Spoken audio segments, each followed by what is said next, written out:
Assalamualaikum and welcome to another presentation by the Milton High School MSA.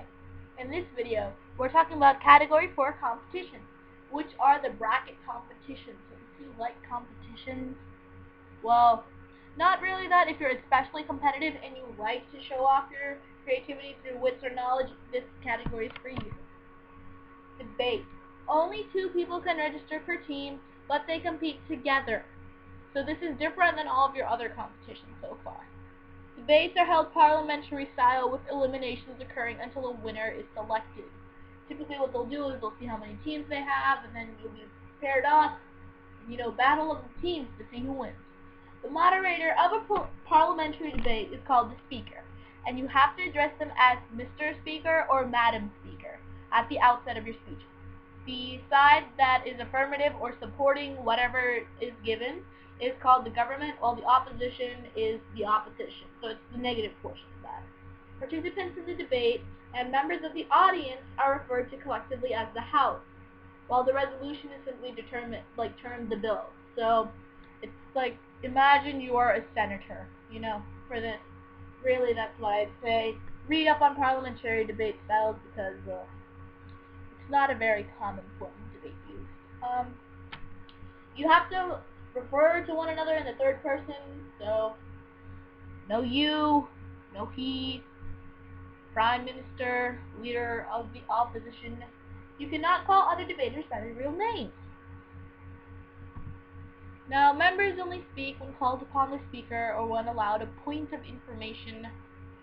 More details about what the point of information is in the MIS rulebook. Only one debater can hold the floor at a time. Debaters cannot use profane or offensive language. During the final rebuttal speeches presented by the leader of the opposition and the prime minister, debaters cannot bring up any new arguments or new evidence, except in direct refutation of material which has already been presented. So say you're talking about cats, you cannot bring up a point about dogs at all, unless within your argument before somebody says something about dogs. Competitors, you are allowed to bring in notes and outlines on your resolution, and you can refer to them at any time during the debate. If needed, you can also be provided with scrap paper for tracking the other opponent's arguments. Please do that. That will really help you a lot. And I'm not sure of this year because they did change it. From last year, it actually wasn't parliamentary style, and we were allowed to go in and watch it as an audience. I hope they're going to continue doing that, but check in with your region. Typically, they do allow people to watch debates, and especially the finals and the semifinals of debate, they can get really heated up. They're really great to watch. You cannot have access to any blank debate ballots, nor are you allowed to view ballots at any time during the tournament. You're only allowed to access the debater feedback page on the ballot upon the conclusion of the tournament. Parliamentary debate topics are available at getmystified.com. That's your national MIST website, and then you have websites for all the different regions. So this is the main one. Go there. Here you see a chart of speaking times. Prime Minister, constructive speech, 7 minutes. Leader of the opposition is your LO. There's constructive speech and a rebuttal, 7 minutes. Crown Minister, 7 minutes. Opposition member, 7 minutes. Prime Minister, 3 minutes with his rebuttal. Leader of the opposition, his rebuttal is 3 minutes. So this is all in the rule book, so if you want to read that, you can go ahead and do that. Wow, this is actually a lot of information. Your prime minister, during their constructive speech, has the burden of proof. You have to show why the government takes the side that it does. Introduce the resolution, define any major terms, you gotta present your basic position of the government along with 3 or more points that are in favor of your side. Now, the leader of the opposition, same thing as the prime minister when you do your constructive speech. Outline why the government is wrong, why it won't work. You need 3 points that refute that. Not really refute, but go against that, why the government's failing. Rebuttal, new opposition rebuttal points, specific additional reasons raised by the opposition for why the government is wrong. You can also pose questions to the government. Questions can be asked for clarification or meant to corner opponents. Not rhetorical questions though, please. Government may not ask questions during this section and may clearly choose to answer or refuse to answer specific questions. Crown Minister, constructive speech. you're going to bring in 1 or 2 additional arguments supporting the government. You're going to rebuild the government position after that rebuttal, and you're also going to make sure that the introduced original points by the Prime Minister are still solidified and held intact. Then you get a rebuttal. You go through the points presented by the leader of the opposition, and you're going to try and shut them down, ask them questions and stuff, challenge assumptions, challenge the premises made by the opposition, try and get them to be like, you're thinking about it completely wrong. Now, MO. I forgot what that stood for. But this guy is the opposition.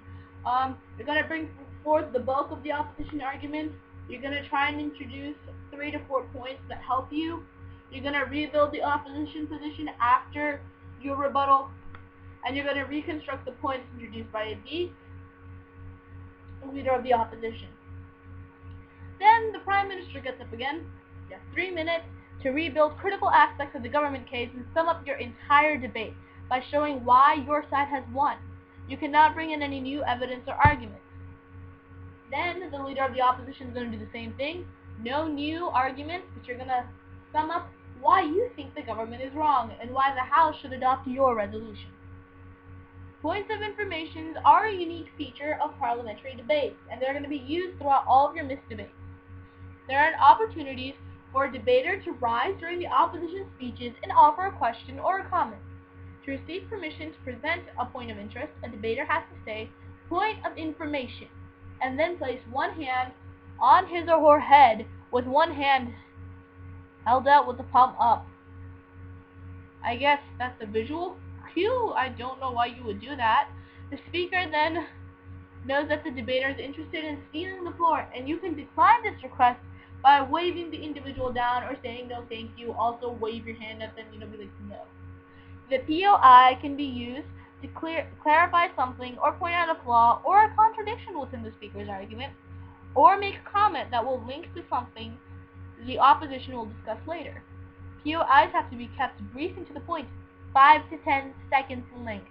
Only 2 POIs can be offered during any speech. Math Olympics.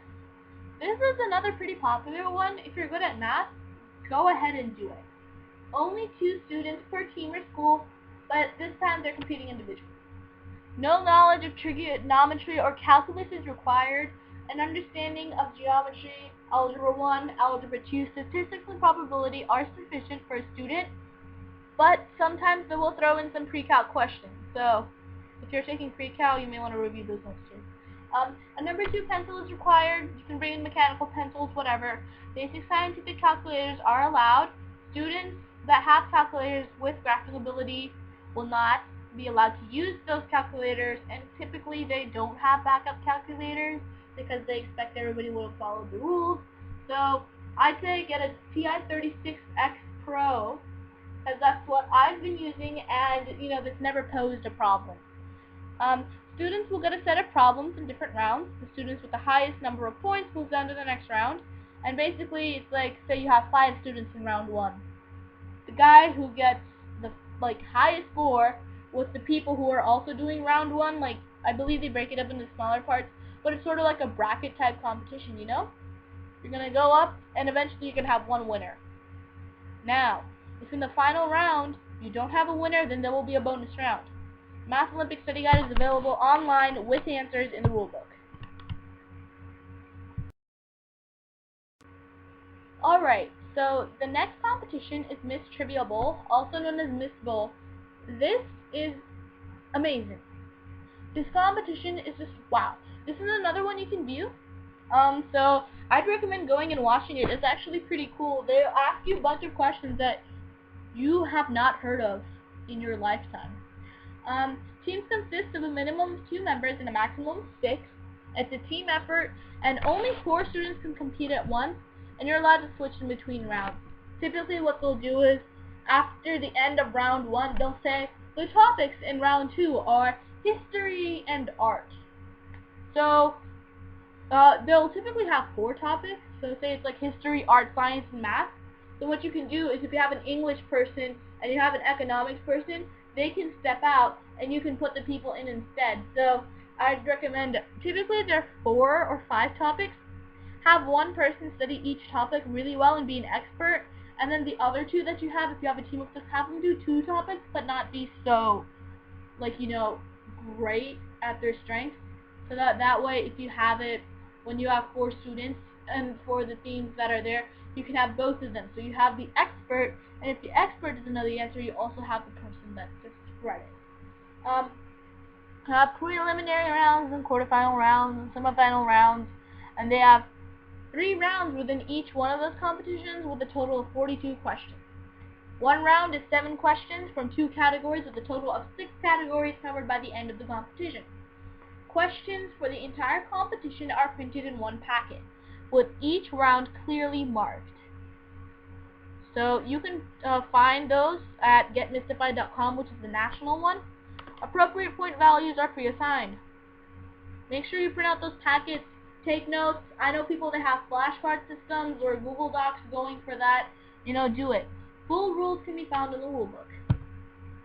Here's the missed full points thing. Preliminaries, round 1, your initial point value is given before the question. Your second attempt, you can have a second attempt and it's worth half of the points as the initial value. You have no penalty for answering wrong and you have 10 seconds to answer. And typically it goes the same way within preliminaries, but the only difference is in round 2 and 3, you do get penalized. 1 point, I believe, for each question you get wrong. In finals, you have round 1 with 100 points per question. If you get it wrong, the other team can answer for half points, and you have no penalty, you still have 10 seconds. Round 2, each question is worth 200 points, and if you get it wrong, the other team can answer to get 100 points. But you are penalized 200 points for this. And you have 10 seconds. Now, round 3 is actually really cool because it's Jeopardy style. So, if you get the question wrong, then it goes to the next person that gets half of whatever you wagered. And the last team to answer a question correctly gets to choose the next question. You are penalized, and you do have 10 seconds to answer. Now, typically what I'd recommend is they don't disclose to you the scores. So, within your audience, have 1 or 2 people posing as point keepers. Technically, that's not allowed, but you can do it. I've done it before. I don't do Miss Bowl, but I am the official point keeper for my team. So it'll be me and the coach and maybe one other person. We'll all take points because actually Miss Bowl goes really fast with the 10 seconds per question. So at the end, maybe I'll have 350 total points or whatever. But make sure you have, 3 people keeping score of what you guys get and also what the other team gets so that you know who's getting where. Improv. This is another really cool one. People are definitely allowed to watch improv. It's actually really entertaining to watch. Although Sisters Improv does get a lot less people, if you're a girl, maybe you want to go and visit Sisters Improv, You get 3 separate rounds with 2 competitions, which are called games, played per round. Each team gets a guys team and a girls team, with a maximum of 6 guys in the guys team and 6 girls in the girls team. But you must have a minimum of 4 kids on any one of the guy or the girl team in order to compete. Now, the competition consists of 3 rounds of 2 games. Each team will perform the first game, and once all teams have performed, they're going to move on to the second game. So how that is they'll say, okay, pretend that you have to steal a copy of a test from your teacher's answer key drawer. And then you'll have Team A go, then Team B go, then Team C go. So they'll be like, okay, Game 2 is you're playing soccer and suddenly a football flies out of nowhere. Team A goes, Team B goes, Team C goes, and that's how it is. At the end of each game, judges will write down their scores, and you also get 2 minutes to ask the team questions if necessary, although 99% of the times they don't ask questions. Then the next game will begin. Teams have to adhere to the time limit, and they'll pretty much always tell you when the time limit is, so please make sure you're paying attention to that because you can get points docked. Alright, improv continued. If a team violates any of the game rules, a judge will sound the buzzer. Alternatively, the buzzer will sound when time is up. Typically, they'll have their iPhones, going off for an alarm.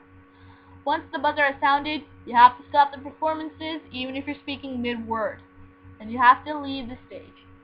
Judging is based on improvisation, projection, articulation, wit, intelligence, believability, body language, and ability to create your environment.